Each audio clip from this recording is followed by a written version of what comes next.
And after 40 years of work, the cowboy was cast off the ranch, until he found a chest no one knew existed. The dust rose in small clouds beneath Thomas Brennan's boots as he walked away from the Triple Bar Ranch for the last time. 62 years old, shoulders still broad but carrying the weight of 4 decades of loyal service, he didn't look back. He couldn't. Looking back would have broken something inside him that was barely holding together as it was. "We're bringing in younger men, Tom. You understand?" Those had been the words, cold, final, as if 40 years of breaking horses, mending fences through blizzards, and sleeping in line shacks to protect the herd meant nothing more than worn-out tack to be thrown aside. Thomas carried everything he owned in a canvas sack slung over one shoulder: a change of clothes, his father's pocket watch, a photograph of a woman he'd loved once before the ranch had consumed his whole life. That was it. 40 years reduced to what a man could carry in one hand. He'd saved some money over the years,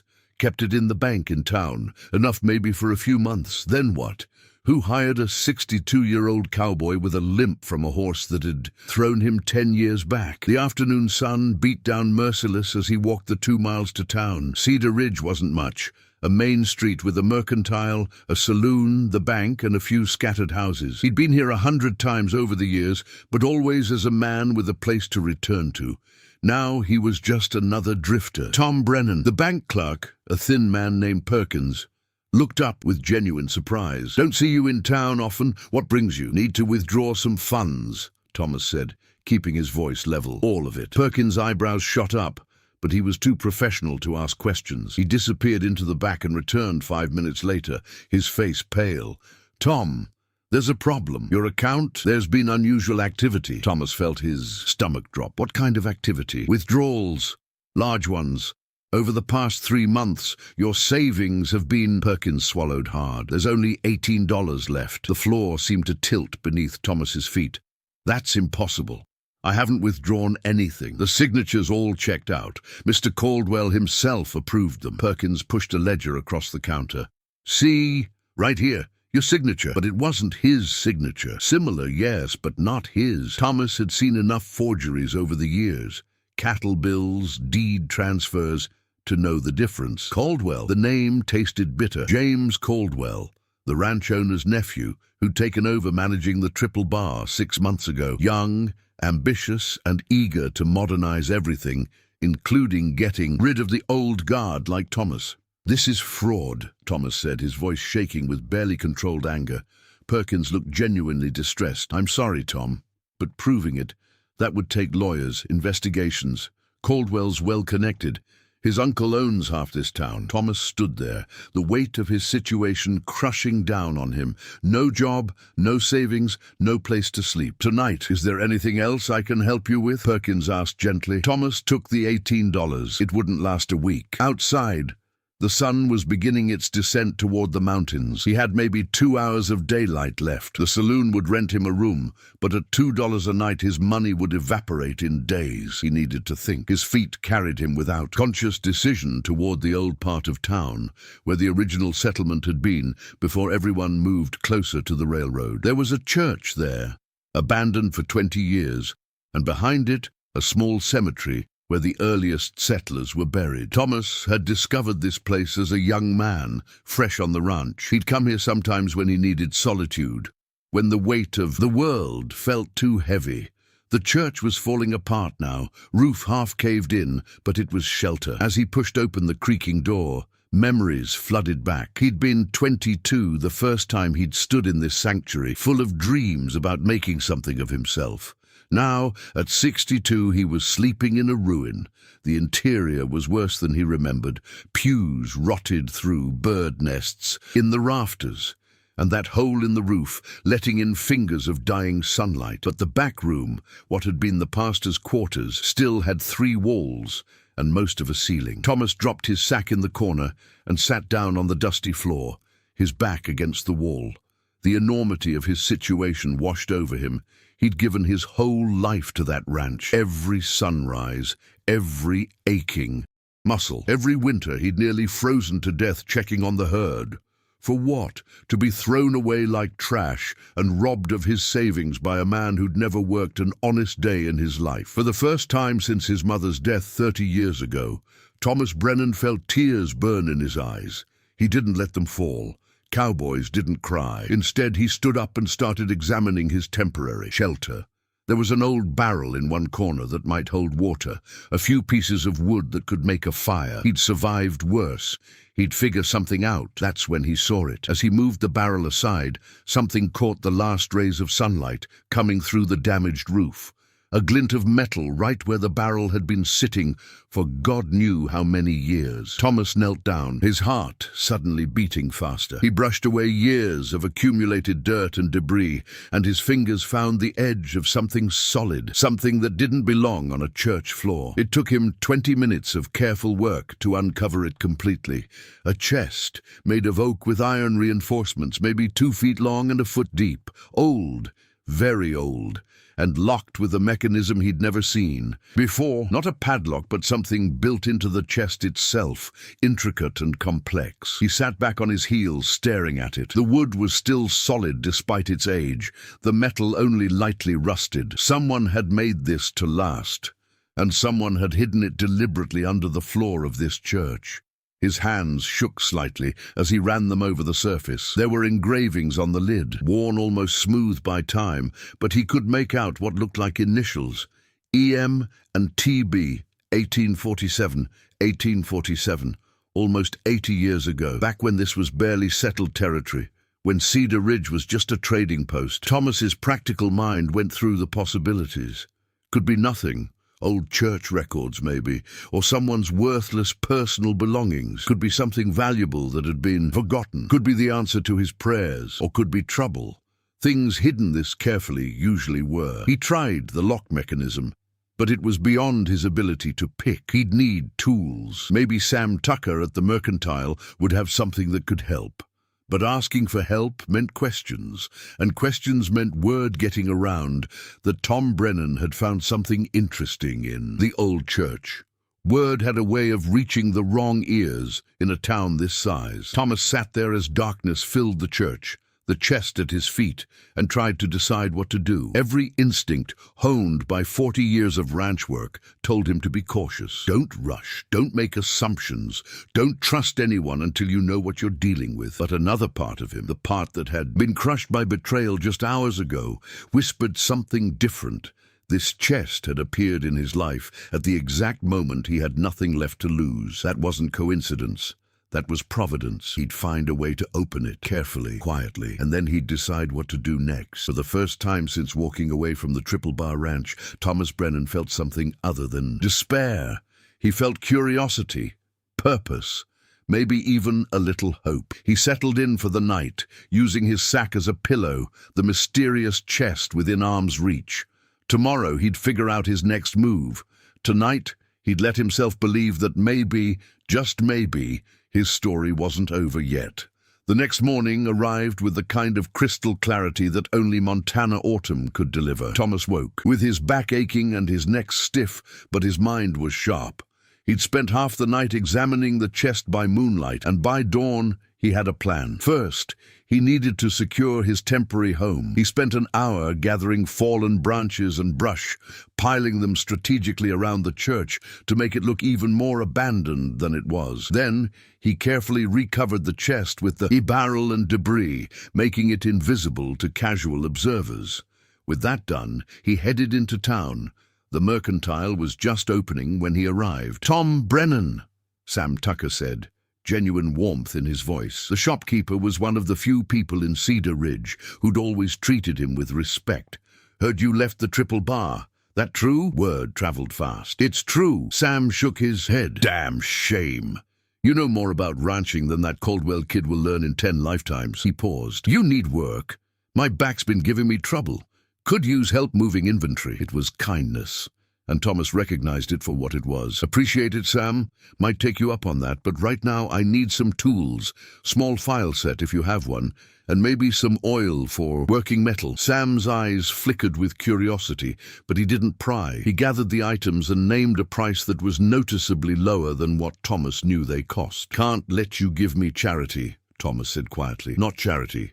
Professional courtesy. You've never once complained about prices in 20 years of shopping here. Figure I owe you some consideration. Sam packaged the items. You staying in town? Got a place, Thomas said, which wasn't exactly a lie. As he turned to leave, Sam called out, Tom, if you need anything else, you come talk to me first. Don't go to strangers. Thomas nodded, understanding the warning. Sam had lived in Cedar Ridge his whole life. He knew things, heard things, and he was telling Thomas to be careful. Back at the church, Thomas spent the afternoon working on the chest's lock.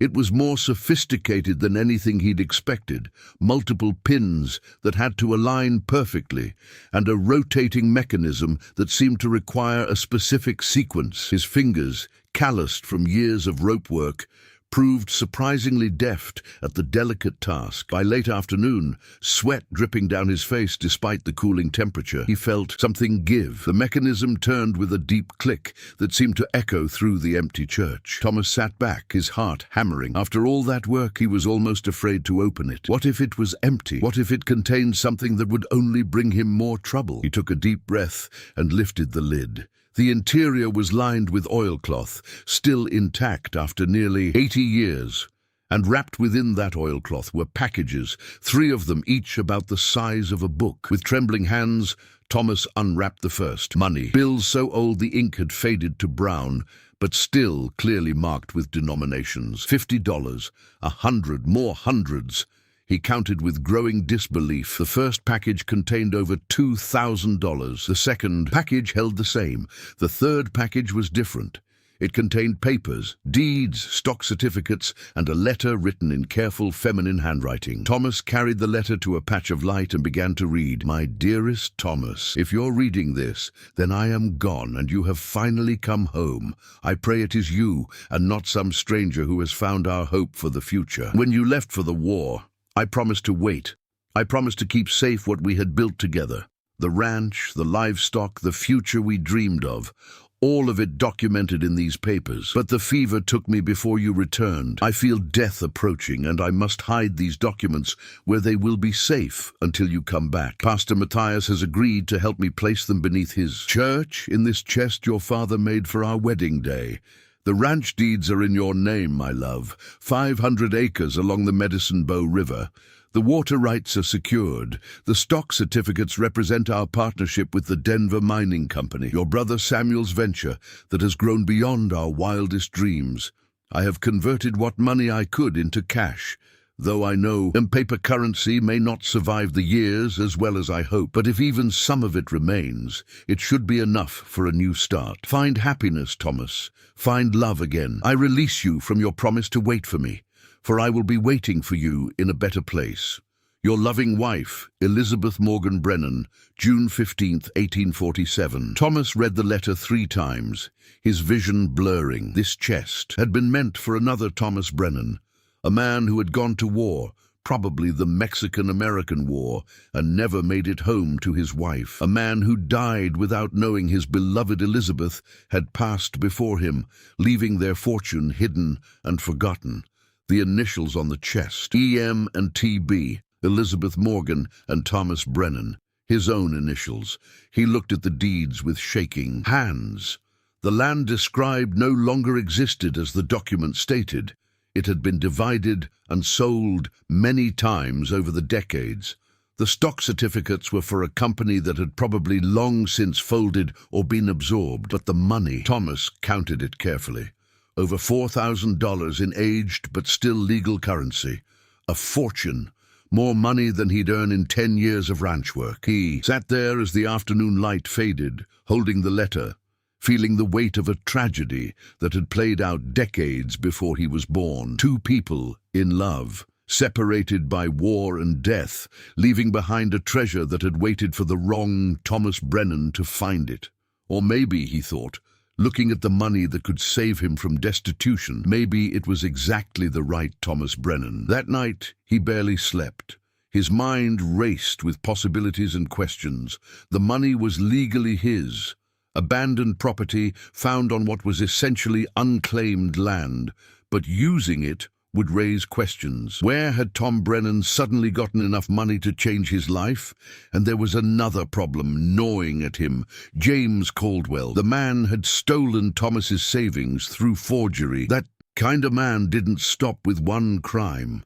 If Caldwell learned about this chest, about this money, he'd find a way to take it, probably claim it belonged to the church or to the town or to some descendant of the original owners. Thomas needed to be smart, cautious. He needed a plan. As dawn broke on his third day in the abandoned church, that plan began to form. The bank opened at 9. Thomas was there at 8:30, the $18 he'd withdrawn 2 days ago, still in his pocket, plus $50 in aged currency from the chest. Bills old enough to have been in circulation for decades. Nothing that would raise immediate suspicion. Perkins looked surprised to see him. "Tom, didn't expect you back so soon. Need to make a deposit," Thomas said, sliding the $50 across the counter. Perkins's surprise deepened.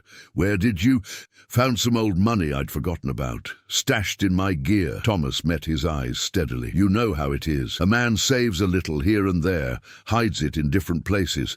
Found this sewn into my saddle blanket." It was plausible enough. Cowboys did hide money in their gear, and saddle blankets were a common spot. Perkins processed the deposit without further comment, but Thomas could see the wheels turning in the clerk's mind. By noon, word would be around town that Tom Brennan had money hidden away. By evening, it would reach Caldwell. Good.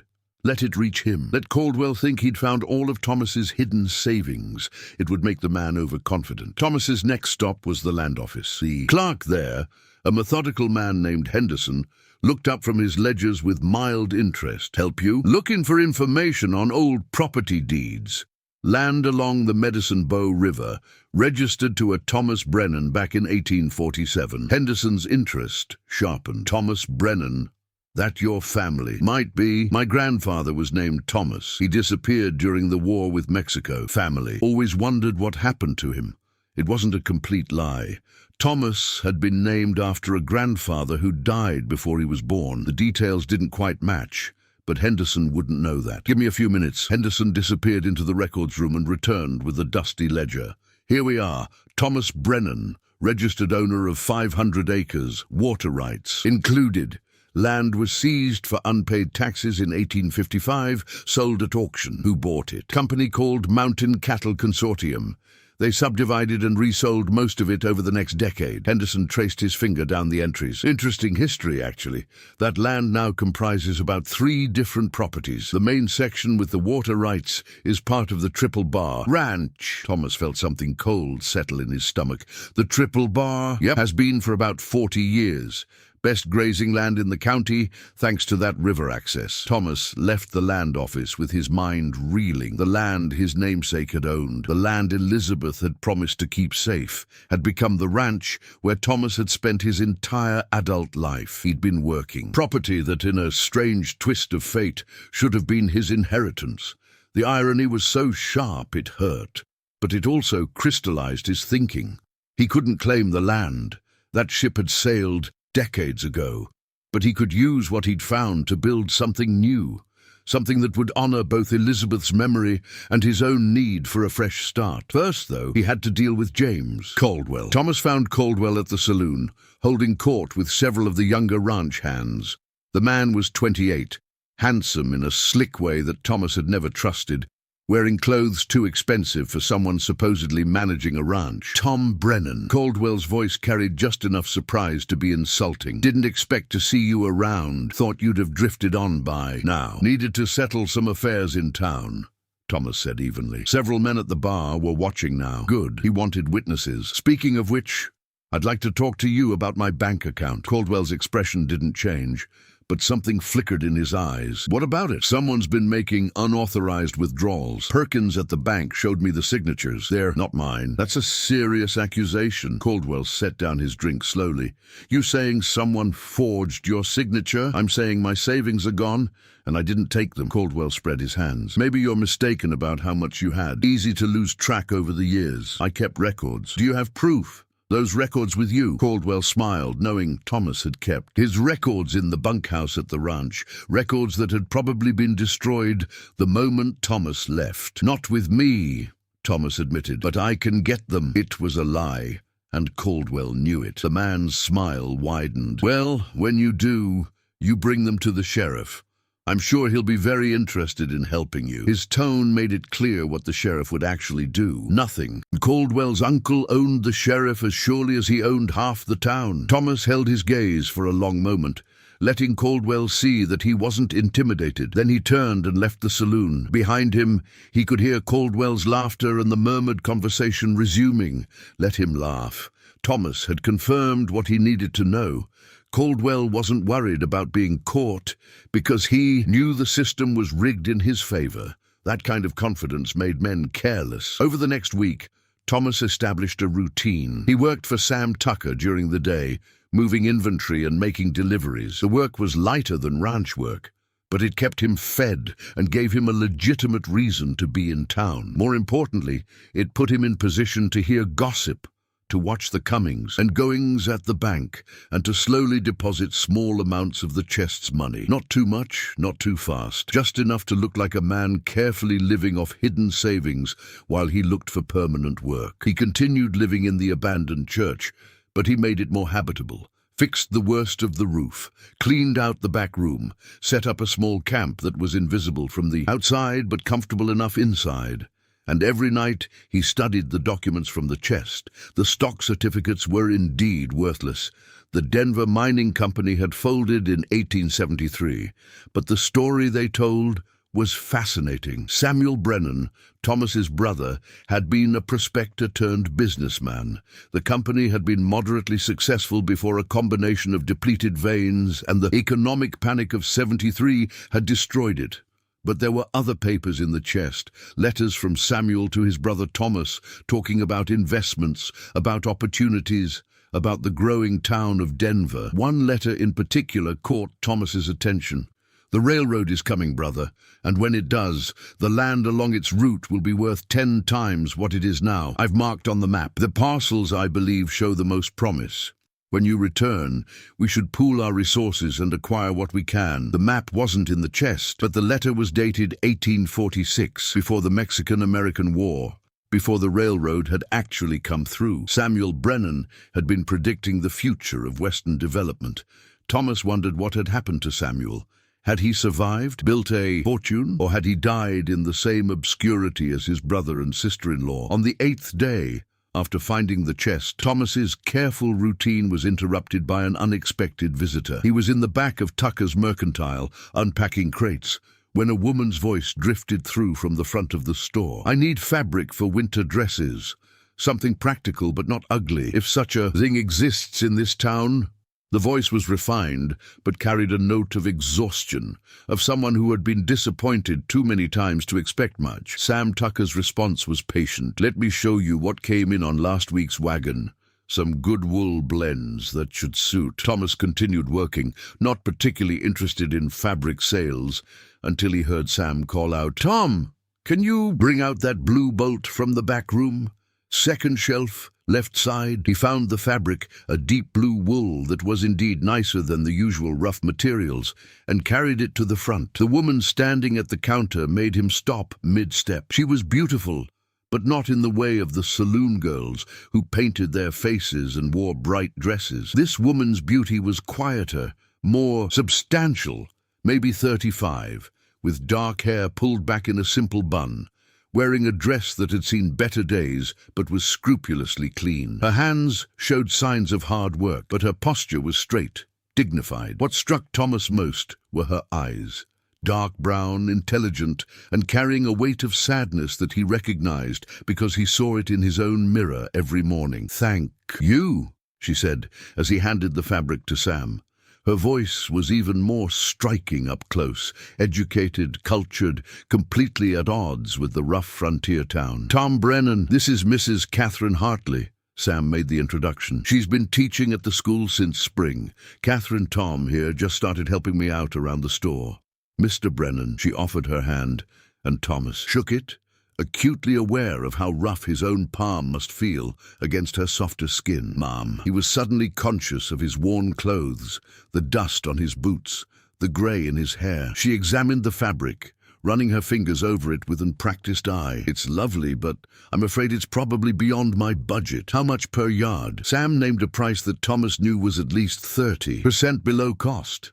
Catherine must have known it too, because her expression tightened. Mr. Tucker, I appreciate your kindness, but I won't accept charity. Not charity, Sam said, using the same line he'd used with Thomas. I need to clear out last season's inventory. This fabric's been sitting here for months. It was obviously a lie. The bolt looked fresh, but Catherine's pride warred visibly with her need. Finally, she nodded. 3 yards then. That should be enough for one dress. While Sam measured and cut, Catherine's attention drifted back to Thomas. Have you lived in Cedar Ridge long, Mr. Brennan? Most of my adult life. Worked at the Triple Bar Ranch until recently. Something flickered across her face. I see. There was a story there, Thomas thought. But before he could pursue it, Sam finished with the fabric, and Catherine paid with coins, counted carefully from a small purse. Thank you both, she said, gathering her package. As she turned to leave, she paused. Mr. Brennan, if you're looking for work, the school could use some repairs before winter. The roof leaks and several window frames are rotted. I can't pay much, but I can offer meals and— I'll do it, Thomas heard himself say. No charge for the labor, just materials. Catherine's eyes widened. That's very generous, but I need something to do with my hands, Thomas said, which was true enough. And I know roofing. Had plenty of practice fixing line shacks over the years. She studied him for a long moment, and Thomas had the unsettling feeling she was seeing far more than he wanted to reveal. Finally, she nodded. All right, thank you, Mr. Brennan. The school is at the east end of town. You can start whenever you're ready. After she left, Sam chuckled softly. That's the first time I've seen Catherine accept help without arguing for 10 minutes first. You made quite an impression. She seems like a proud woman, Thomas said, returning to his work. She has a cause to be. Came here from Boston after her husband died. Some kind of scandal back east. I've never pried. She's the best teacher these children have ever had. But the town doesn't pay her nearly what she's worth. Sam paused. She's a good woman, Tom. Been through hell and came out the other side still standing. Like someone else I know. Thomas didn't respond, but something in his chest had shifted. For the first time in longer than he could remember, he felt interested, not just in survival, not just in revenge against Caldwell, but in something else, something he couldn't quite name yet. That afternoon he walked to the school. It was a simple building, one room with the small attached quarters where Catherine presumably lived. The roof was indeed in terrible shape, and the window frames were rotting through in several places. Catherine answered his knock, surprise evident on her face. Mr. Brennan, I didn't expect you so soon. Wanted to assess what's needed, he said. If you don't mind, I'll take a look around. Make a list of materials. She gestured him inside. The schoolroom was meticulously organized, textbooks neatly shelved, slates stacked precisely, a small stove in the corner for heat. On the walls were hand-drawn maps and charts that must have taken hours to create. You've made this into a real school, Thomas said, genuinely impressed. These children deserve no less. Many of them will never leave this town, but that doesn't mean they shouldn't have an education. She paused. Would you like some coffee while you work? I was just making some. That'd be appreciated, ma'am. While he examined the roof and windows, Catherine brought him coffee in a chipped but clean cup. It was good coffee, better than the mud he'd drunk for 40 years at the ranch. How many students do you have? He asked. 15, ages 6 to 14. Would be more, but some families can't spare their children from work. There was frustration in her voice, especially the older boys. They're pulled out to work ranches or in town. Hard to argue against it when a family needs the income, Thomas said, thinking of his own education. 3 years of scattered schooling before he'd had to start working full-time. I know, but it's a cycle. No education means no opportunity, means sending their own children to work young, she sighed. I'm sorry. I tend to lecture when I get started on this topic. No need to apologize. You care about what you do. That's rare. They fell into a comfortable silence while Thomas made his survey. The work would take a week, maybe 2. Materials would cost about $20. I can probably start next Monday, he said finally. "If that suits you, that would be perfect. School dismisses at 3. You could work afterwards, and I could—" She hesitated. "I could provide dinner. It's the least I can do." Thomas almost refused, his pride rising up the same way hers had at the mercantile. But something in her expression stopped him. She wasn't offering charity. She was offering companionship, a chance to not eat alone in an abandoned church. "I'd like that," he said simply. Over the next 2 weeks, a routine developed. Thomas worked for Sam during the day, then went to the school to repair the roof and windows. Catherine would teach until 3, and then they'd work together, her handing him tools, holding boards steady, or just keeping him company while he worked.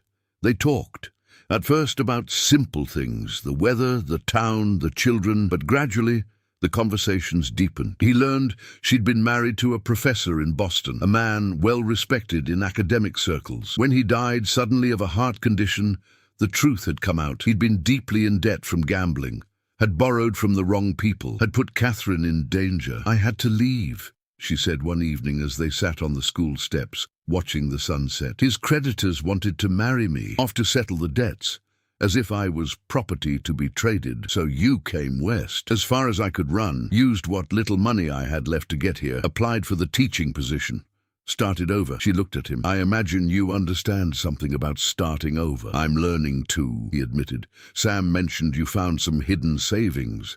That must have been a relief." Thomas tensed slightly, but Catherine's expression was simply curious, not suspicious. "It was. Barely enough to get by, but better than nothing. May I ask why you left the ranch? Sam said you'd been there for 40 years. This was the question he'd been dreading and expecting in equal measure. He could lie, give some vague answer about being ready to move on, but something about Catherine made him want to tell the truth. "The new manager decided I was too old, cast me off with nothing." He kept his voice neutral. "Then I discovered he'd forged my signature and stolen my savings from the bank." Catherine's sharp intake of breath was satisfying. "That's criminal." "Yes, it is, but he's well connected, and I'm just an old cowboy.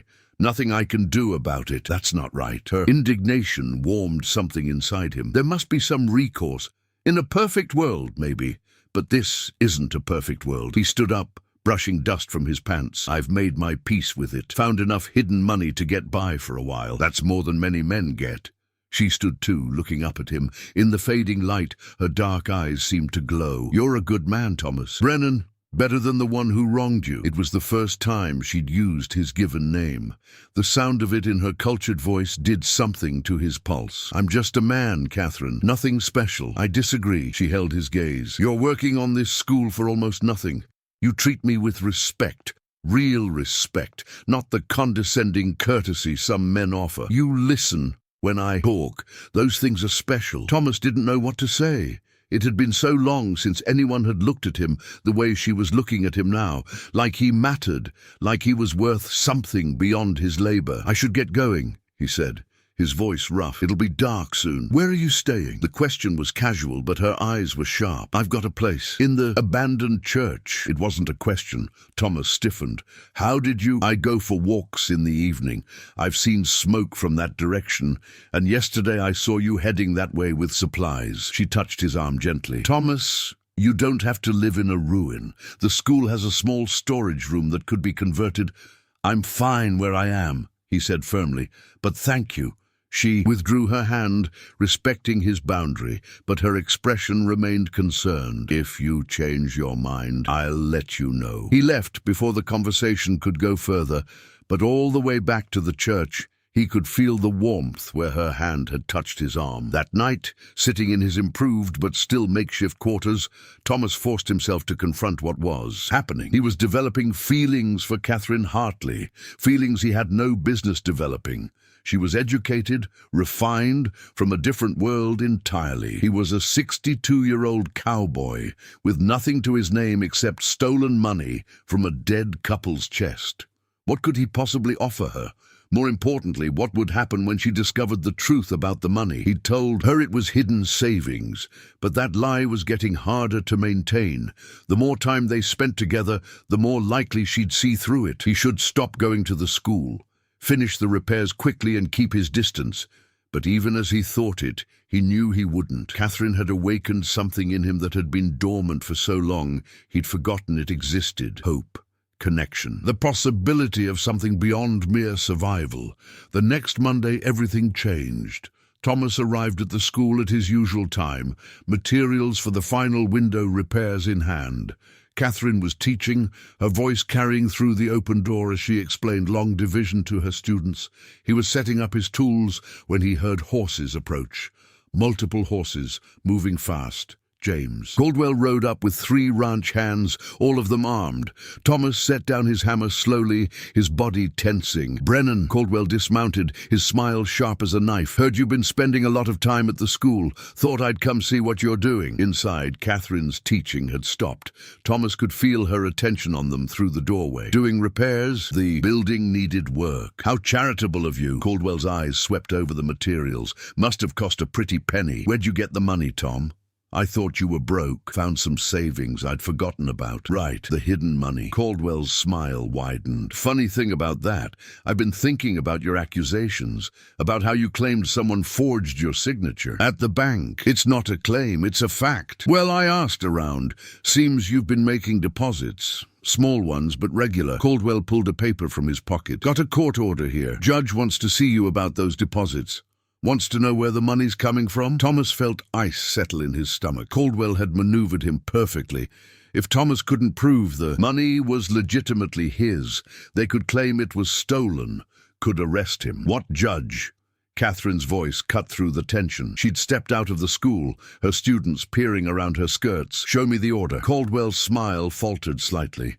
This is between me and Brennan, Mrs. Hartley. School business doesn't concern. If you're disrupting my school and threatening a man on school property, it absolutely concerns me. She held out her hand. The order, Mr. Caldwell. Grudgingly, Caldwell handed it over. Catherine read it carefully, her expression sharpening. This isn't a court order. It's a request from Judge Morrison for Mr. Brennan to meet with him at his convenience. She handed it back. There's nothing here about arrests or compulsory appearance. You're attempting to intimidate him. Caldwell's face reddened.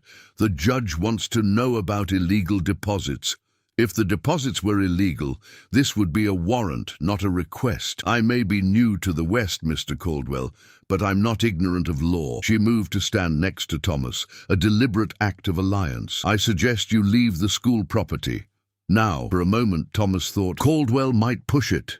The man's hand moved toward his gun, and the ranch hands shifted in their saddles. Then, Sam Tucker's voice called out from down the road. Everything all right, Catherine? The shopkeeper was approaching with several townsmen, men who'd been patronizing his store, and who now looked very interested in what was happening at the school. Caldwell recognized the shift in dynamics. Whatever play he'd planned to make wouldn't work with witnesses. This isn't over, Brennan, he said quietly. Then louder, for the benefit of the gathering crowd, Judge Morrison wants to see you. I'd suggest you comply willingly. He mounted and rode off with his men, leaving Thomas standing there with his heart pounding. Catherine touched his arm. Are you all right? I'm fine. He looked at her, at the concern in her eyes, and something cracked inside him. But we need to talk, privately. She dismissed the students early, to their delight, and invited Thomas into her small living quarters. It was sparse but clean, with a bed, a table, 2 chairs, and a small stove. Books were everywhere, stacked on every available surface. Tell me, she said simply, sitting down across her from him. So Thomas told her everything, finding the chest, the dead couple's fortune, his namesake, who'd never come home from war, the money he'd been carefully depositing, his fear that Caldwell would find a way to take it. When he finished, Catherine sat silently for a long moment. The money isn't technically yours, she said finally. No, but there's no living heir to claim it. You found it on abandoned property. Legally, it's probably complicated. Complicated enough that a good lawyer could argue either way, which means Caldwell, with his connections, could take it. Catherine stood and paced to the window, looking out at the empty schoolyard. What do you want, Thomas? If you could have anything, what would it be? The question surprised him. I don't know. For most of my life, I just wanted to do honest work and have a place to sleep. Now, he stopped, unsure how to continue. Now, she turned to face him. Now I want more. I want to build something. Maybe buy a small place, raise a few horses. He met her eyes. I want to not be alone anymore. The air between them seemed to thicken. Catherine's expression softened. The money from that chest, she said quietly. It was left by a woman who loved a man named Thomas Brennan. She wanted him to have a future, to find happiness. You're not the Thomas she meant it for, but you are a Thomas Brennan who needs exactly what she wanted to provide. That doesn't make it right. Maybe not, but it doesn't make it wrong either. She moved closer. You could run, take the money and start over somewhere else, somewhere Caldwell can't reach you. I could, Thomas agreed, but I don't want to run. Why not? He stood, closing the distance between them until he could smell the lavender soap she used. Because of you. Catherine's breath caught. Thomas, I know I have no right. You're educated, cultured. You deserve someone younger, someone who can give you the life you left behind in Boston. But Catherine, when I'm with you, I feel like I'm not just surviving. I'm living. And I don't want to run from that. You think I want that life back? Her voice was fierce. That life was full of lies and debts and pretending to be someone I wasn't. Here, teaching these children, talking with you about something real. This is living, Thomas. This is what I want. I'm 62 years old. I have nothing but money from a dead couple's chest and a church ruin I'm squatting in. You have more than that. She reached up and touched his face, her fingers gentle against his weathered skin. You have integrity, kindness, strength. You have hands that can build and fix things. You have a heart that still knows how to care, even after being treated so poorly. Thomas caught her hand, holding it against his cheek. If I stay and fight Caldwell for this money, it could get ugly. He's not going to give up. Then we fight him together. You think I'm going to let you face this alone? She smiled, and it transformed her face from pretty to radiant. I'm a teacher, Thomas. I fight battles every day. Against ignorance, against poverty, against people who think education doesn't matter. I'm not afraid of James Caldwell. Something broke open in Thomas's chest. Something he'd kept locked away for so long he'd forgotten it was there. He pulled Catherine into his arms, holding her close, feeling her warmth against him. I don't deserve you, he whispered into her hair. Yes, she said firmly, you do. They stood there for a long time. Two people who'd been knocked down by life, holding each other up. When Thomas finally left the school that evening, he had a plan. It wasn't a perfect plan, and it carried risks. But for the first time since finding the chest, he wasn't thinking about just surviving. He was thinking about building a future with Catherine. The next morning, Thomas went to see Judge Morrison. The judge was a fair man, which was why Caldwell had never bothered to bribe him. Morrison listened carefully as Thomas explained the situation. Finding the chest, the money, the documents. Technically, Morrison said when Thomas finished, this is abandoned property. After 80 years with no claimant, it defaults to whoever finds it on unclaimed land. That church property was never officially deeded to anyone after the congregation disbanded, so it's legally mine, probably. But Caldwell will argue that you found it while trespassing, or that it should go to the town, or any number of things. Morrison leaned back in his chair. What exactly did Caldwell tell you I wanted? He said you wanted to know about illegal deposits. Morrison's expression darkened. I said no such thing. I asked Perkins at the bank to keep an eye on unusual activity, yes, but that was about tracking Caldwell's movements, not yours. Thomas felt hope stir. You suspect him of something? I suspect him of many things. Unfortunately, suspicion isn't proof. Morrison pulled out a file. But if you're willing to testify about the forgery of your bank signatures, that would give me grounds to investigate further. I am. Good. In the meantime, I'd suggest you secure that chest somewhere safer than an abandoned church. Caldwell knows you've got money. He'll be looking for its source. Thomas nodded. He'd already thought of that. His next stop was Sam Tucker's Mercantile. Sam, I need a favor, a big one. Sam looked up from his inventory ledger. Name it. I need to store something valuable in your safe, and I need you to not ask questions about what it is or where it came from. Sam studied him for a long moment. This related to Caldwell? Indirectly. Will it get you in trouble? It might get us both in trouble if he finds out you're helping me. Sam closed his ledger with a decisive snap. Then we better make sure he doesn't find out. Bring it tonight after I close. I'll be here. That evening, under cover of darkness, Thomas moved the chest from the church to Sam's mercantile. It felt strange, giving up the secret he'd guarded so carefully, but it also felt right. He was building a network of people he could trust, people who saw Caldwell for what he was and were willing to stand against him. The following week brought two developments. First, Judge Morrison filed formal charges against Caldwell for bank fraud based on Thomas's testimony and a careful review of the signatures. It wasn't enough to convict, not yet, but it was enough to rattle Caldwell's confidence. Second, Catherine received an offer. She showed Thomas the letter one evening as they sat in her living quarters having dinner. It was from a prestigious girls' academy in Denver, offering her as a position at twice what Cedar Ridge paid. "They heard about my work here through a recommendation from one of the town council members," she explained. "It's an incredible opportunity. Security, prestige, a real salary." Thomas felt his heart sink, even as he forced himself to smile. "That's wonderful, Catherine. You should take it." "Should I?" She set the letter down. "A month ago, I might." "I have. It's everything I thought I wanted. A chance to teach in a proper school, to be in a city again. But now I have something here I didn't expect to find." She met his eyes. "I have you." Thomas stood and moved to the window, his throat tight. "I can't ask you to stay, to give up that kind of opportunity for an old cowboy with a chest full of questionable money. You're not asking. I'm choosing." She came to stand beside him. "Thomas, I spent years in Boston being what people expected me to be.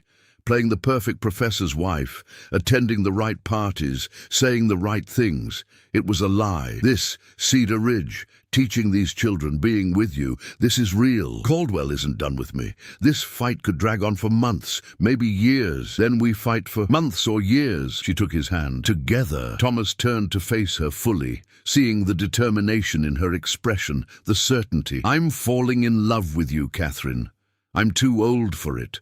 Probably too broken for it, but it's happening anyway. You're not too old. You're not too broken. And Thomas," she smiled, "I'm falling in love with you too." He kissed her then, gentle and careful, like she was something precious that might break. She kissed him back with a fierceness that surprised and thrilled him, her hands fisting in his shirt, pulling him closer. When they finally broke apart, both breathing hard, Catherine laughed. "That was worth waiting 62 years for." 62 years, 3 months and 5 days, Thomas corrected with a smile. "But yes, worth every second."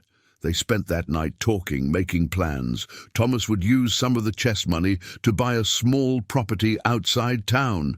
Nothing fancy, just enough land for a few horses, a garden, maybe some chickens, a place they could build a life together.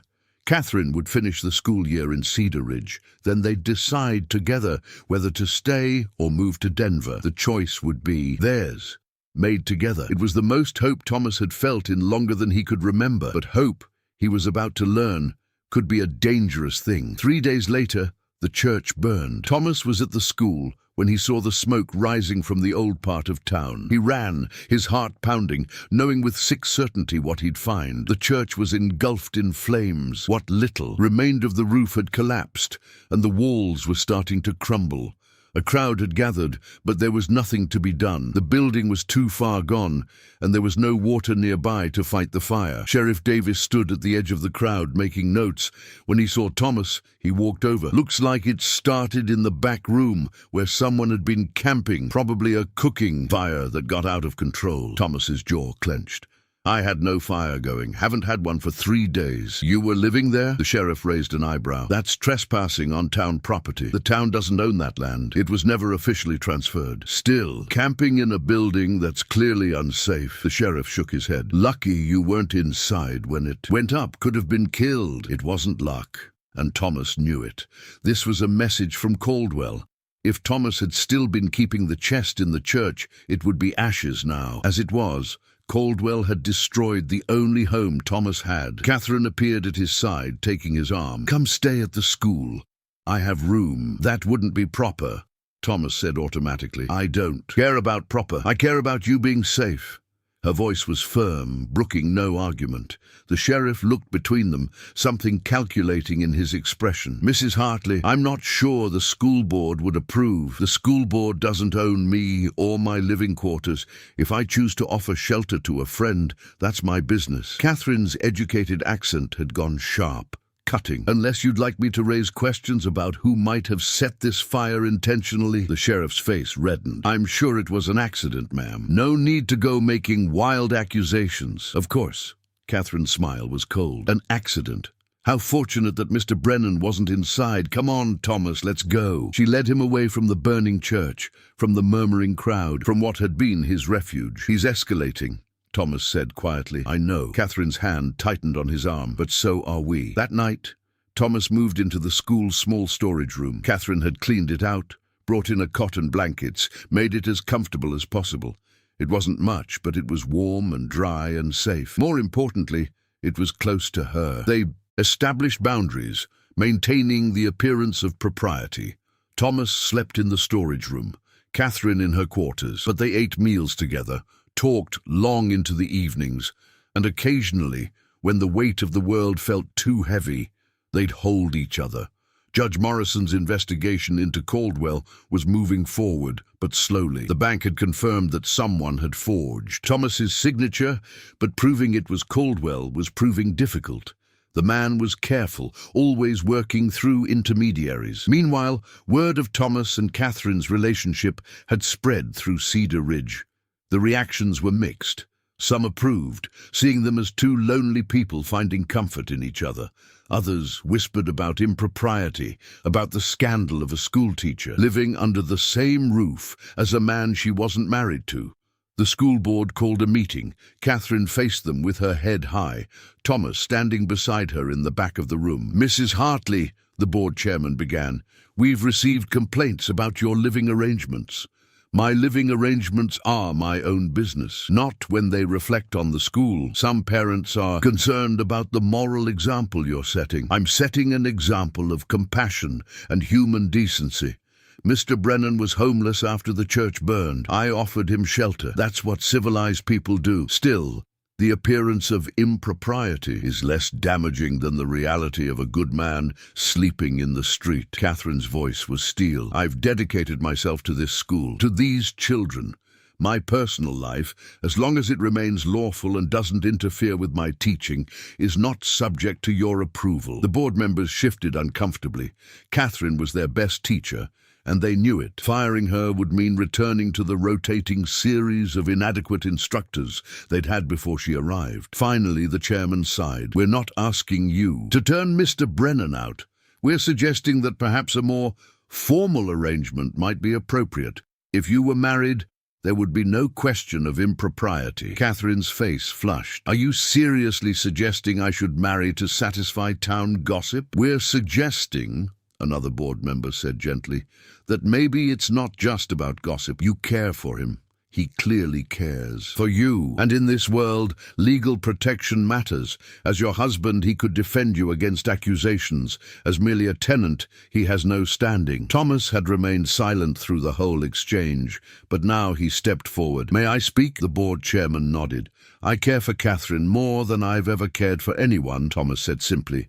"But I won't marry her because a school board says it's convenient. If we marry, it'll be because we both choose it freely and without pressure. Her reputation matters to me, but her freedom matters more." Catherine turned to look at him, her eyes bright with unshed tears. The board chairman cleared his throat. "Fair enough, but Mrs. Hartley, understand that if the complaints continue, we may have no choice but to act." "I understand." Catherine's voice was steady. "Thank you for your time, gentlemen." Outside, walking back to the school in the cool evening air, Catherine was quiet. "I'm sorry," Thomas said finally. "I've brought you nothing but trouble. You've brought me happiness. Everything else is just noise." She stopped walking and turned to face him. "But Thomas, they're right about one thing. As your wife, I'd have legal standing to help you fight Caldwell. And as my husband, you'd have access to my salary, my position. It would strengthen both of us." "Catherine, I won't marry you for strategy." "What if I'm not asking for strategy?" Her voice was soft. "What if I'm asking because I want to wake up every morning knowing you're there, because I want to build a life with you, officially and forever. Thomas felt his breath catch. You're proposing to me? I suppose I am. Very progressive of me, isn't it? She smiled, but her eyes were serious. I know we haven't known each other long. I know there are 100 practical reasons to wait. But Thomas, I've spent too much of my life being practical. I want to be happy, and you make me happy. I'm 62 years old, so you've mentioned several times. I have almost nothing to offer you. You have everything I want. Your kindness, your strength, your honesty, your heart. She reached up and touched his face. I don't need wealth or youth or perfection. I need you. Thomas pulled her close, holding her like she was the most precious thing in the world, because she was. Yes, he whispered into her hair. Yes, I'll marry you. She laughed, the sound bright and joyful, and kissed him there in the street, not caring who might see. They were married 3 days later by Judge Morrison, with Sam Tucker and a few of Catherine's students as witnesses. There was no fancy dress or elaborate ceremony. Catherine wore her best day dress. Thomas wore clean clothes Sam had loaned him, and they spoke their vows in the judge's office, with the autumn sun streaming through the windows. When Morrison pronounced them husband and wife, Thomas kissed Catherine with all the tenderness and love he'd been holding back. She kissed him back with equal fervor, and when they finally broke apart, there were tears streaming down both their faces. I never thought I'd get this, Thomas said. A second chance. A family. We both get a second chance, Catherine corrected. Together. The celebration was small but genuine. Sam closed the mercantile early and provided wine and cake. Several townspeople stopped by to offer congratulations, more than Thomas had expected given the gossip.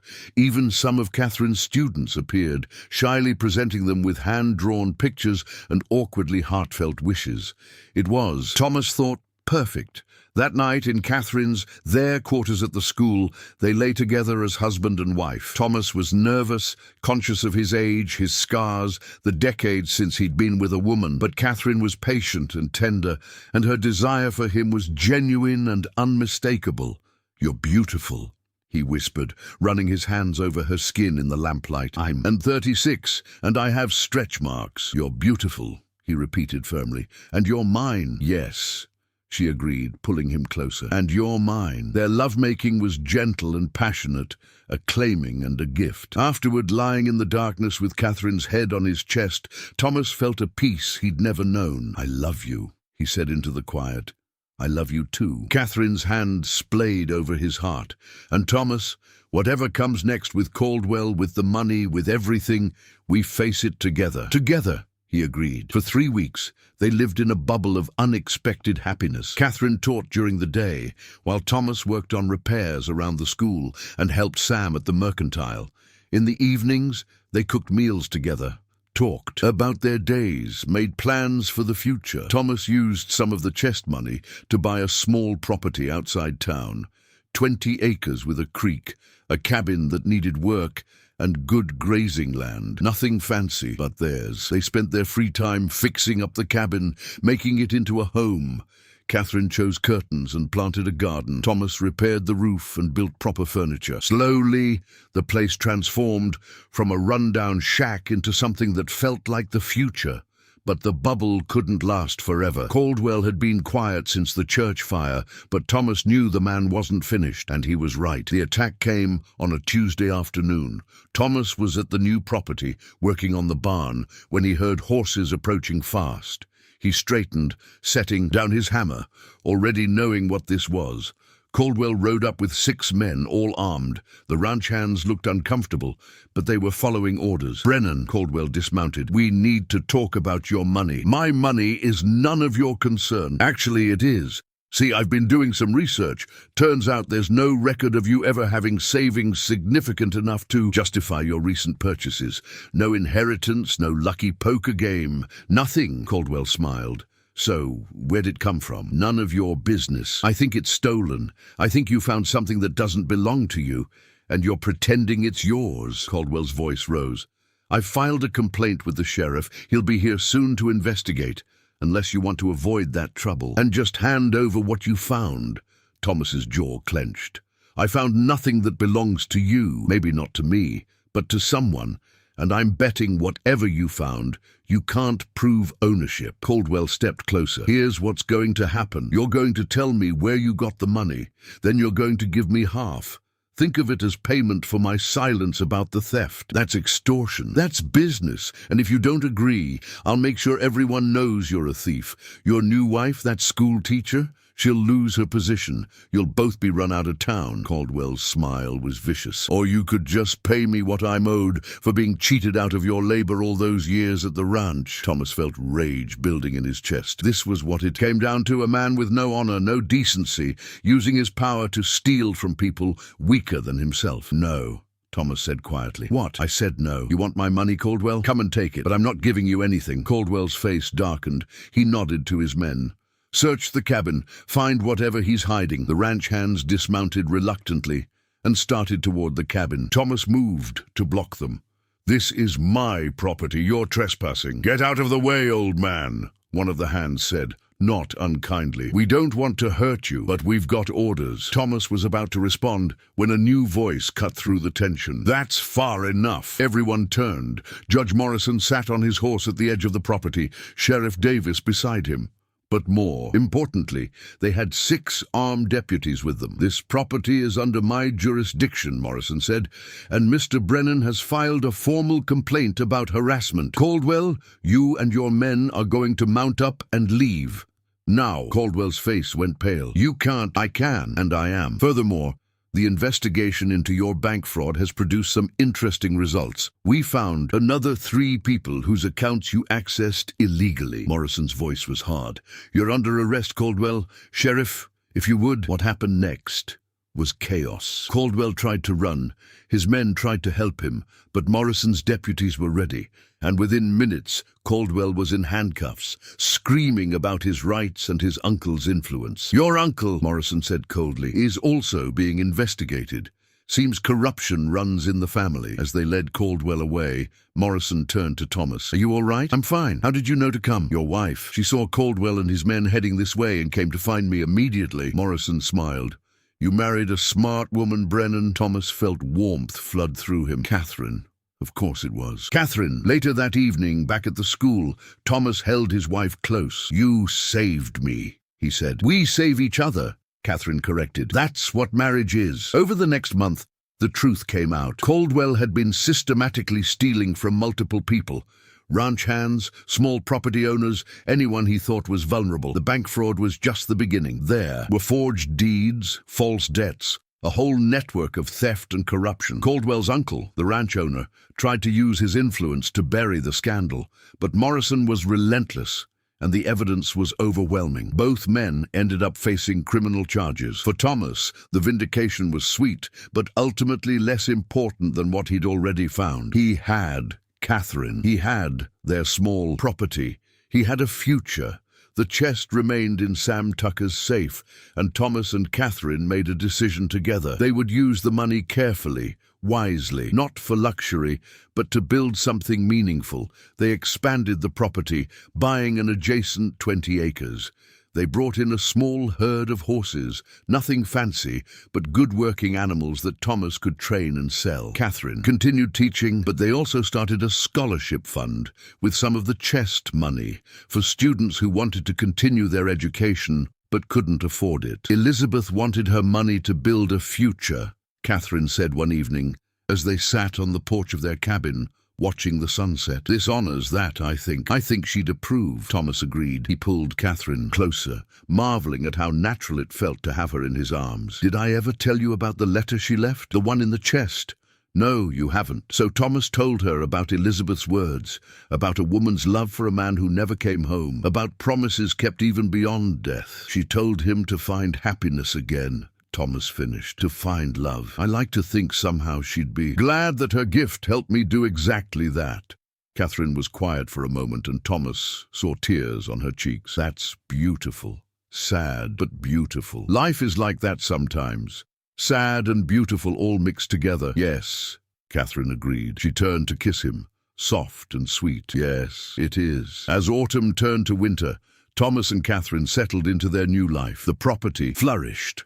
The scholarship fund helped 3 students continue their education, and every night Thomas went to sleep beside the woman he loved, in a home they'd built together. He was 63 years old. He'd lost 40 years to a ranch that didn't value him. He'd been betrayed and robbed and cast aside. But he'd also found a chest that shouldn't have existed. He'd found justice, and most importantly, he'd found love. Sometimes, he thought, the best treasures were the ones you didn't know you were looking for. 1 year after finding the chest, Thomas stood in the cemetery behind the old church, now completely gone, cleared away by the town. In its place, they'd put a small memorial garden. Catherine stood beside him, her hand in his, as they looked at the simple marker they'd commissioned. Elizabeth Morgan Brennan, 1823-1847, beloved wife, her love built futures.